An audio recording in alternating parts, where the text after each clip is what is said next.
الحمد للہ نحمده ونصلي على رسوله الكريم اما بعد اللهم انفعنا بما علمتنا وعلمنا ما ينفعنا وارزقنا علما تنفعنا به آمین۔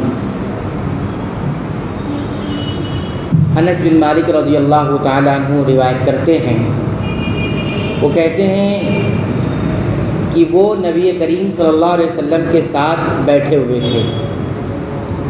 اتنے میں ایک شخص نماز پڑھ رہا تھا، پھر اس نے نماز کے بعد یہ دعا کی، اللہم انی اسألک بأن لک الحمد لا الہ الا انت المنان بدیع السماوات والارض یا ذا الجلال والاکرام یا حی یا قیوم۔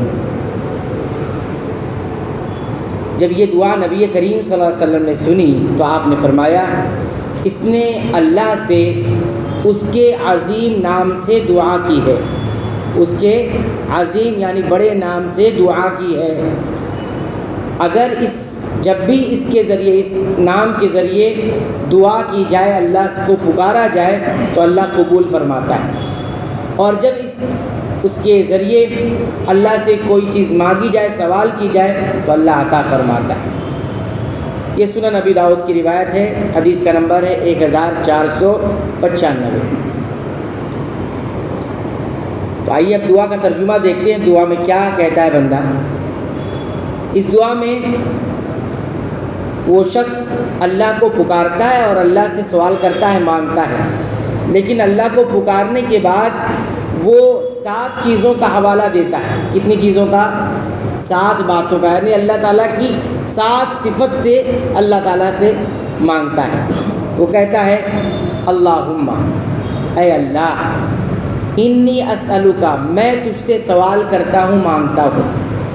پھر کہتا ہے، بأن لک الحمد، اس واسطے سے مانگتا ہوں کہ تیرے لیے ہی حمد و ثنا ہے، تمام تعریفیں، تمام حمد و ثنا تیرے لیے ہے۔ یہ پہلی بات ہو۔ پھر کہتا ہے، لا الہ الا انت، تیرے سوا کوئی معبود نہیں، یعنی عبادت کا حقدار تو ہی ہے۔ 2 بات۔ پھر کہتا ہے، المنان، تو بڑا احسان کرنے والا ہے۔ 3 بات ہوگی۔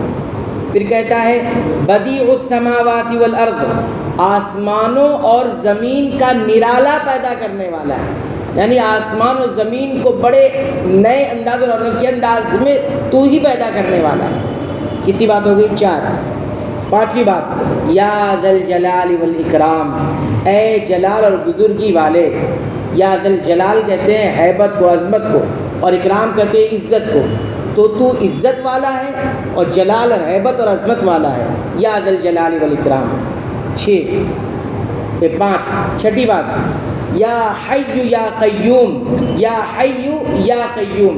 حی میں 1 بات ہو گئی، یہ 6ٹھی بات ہو گئی، اور القیوم 7ویں بات ہو گئی۔ یا حی، اے ہمیشہ زندہ رہنے والے، اے ہمیشہ زندہ رہنے والے، اور القیوم، اے قائم رکھنے والے۔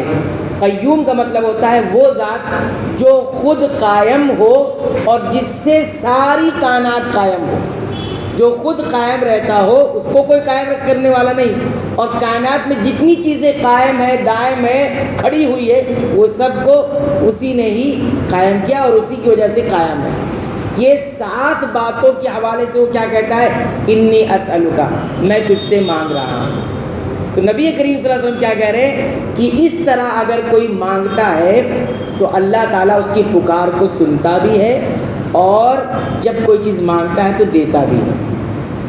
تو یہ وہ دعا ہے کہ جس کو ہم نماز کے اندر مانگ سکتے ہیں۔ نماز کی بات کا مطلب ہم نے آپ کو بتا دیا تھا کہ سلام پھیرنے سے پہلے، یعنی تشہد میں، آخری تشہد میں، جہاں بہت ساری دعائیں آپ پڑھتے ہیں، کبھی کبھی یہ دعا بھی پڑھ لی جائے۔ اللہم انی اسألک بأن لک الحمد لا الہ الا انت المنان بدیع السماوات والارض یا ذا الجلال والاکرام یا حی یا قیوم۔ اس کے بعد اپنی ضرورت جو بھی دعائیں مانگ سکتے ہو، لیکن یہ کلمات اگر آپ نے کہہ دی تو علماء یہ کہتے ہیں کہ یہ دعا کے قبول ہونے کی کنجی ہے، چابی ہے، کہ جس چابی سے آپ اپنی دعا قبول کروا سکتے ہیں۔ تو آپ دیکھیے اللہ کو اللہ کی صفت کا ہی حوالہ دیا جا سکتا ہے، تو اس دعا میں کہیں بھی کسی اور کا وسیلہ ہے ہی نہیں، نہ نبی صلی اللہ علیہ وسلم کی ذات کا وسیلہ ہے، نہ کسی اور بزرگ کا وسیلہ ہے، نہ کسی بابا کا وسیلہ ہے، نہ کسی پیر کا وسیلہ ہے۔ اور اللہ تعالیٰ کیا، نبی کریم صلی اللہ علیہ وسلم کیا کر رہے ہیں کہ اس سے جس نے مانگ لیا اللہ دے گا۔ تو بغیر وسیلے کی دعا قبول ہوتی ہے، لیکن وسیلہ کس کا دیا جانا چاہیے؟ اللہ کو، اللہ کی صفات کا۔ اس میں ساری باتیں اللہ ہی کے لیے، تو اس دعا کو بھی یاد کر لیں، دعاؤں کی کتاب میں موجود ہوتا ہے، اس کو بھی پڑھیں۔ اللہ تعالیٰ سے دعا ہے رب العالمین کو ہمیں سنتوں کے مطابق اپنی تمام عبادتوں کو ادا کرنے کی توفیق عطا فرما۔ اے اللہ تو ہمیں بخش دے، ہمارے والدین کو بخش دے، تمام مسلمانوں کو، مومنوں کو، توحید والوں کو بخش دے، آمین۔